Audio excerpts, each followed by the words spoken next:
International School of Aruba está de fiesta. Basta tempo acaba tour de conhecer a escola aqui como escola de Currá de Valero. Pero para algum tempo acaba não opta para mudar. A escola está situada na Guayaca, em edifício completamente novo e moderno.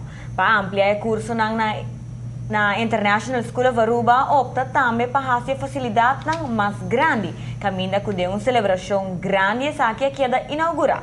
O curso novo colabora donado em facilidade aqui nota World Languages e também arte.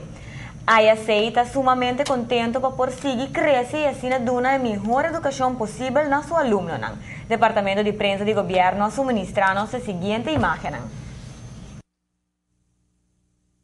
Educating the mind without heart is no education at all.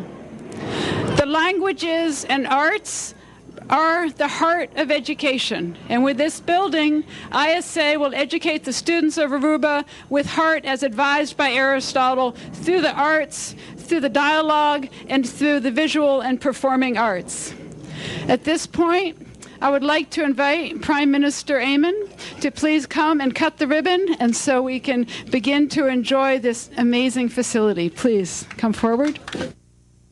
Vai acompanhar para diferente outro ministro, maestro na Turco a facilidade aqui uma realidade. Formador Mike Ayman na quarta cinta e assim a abertura oficial.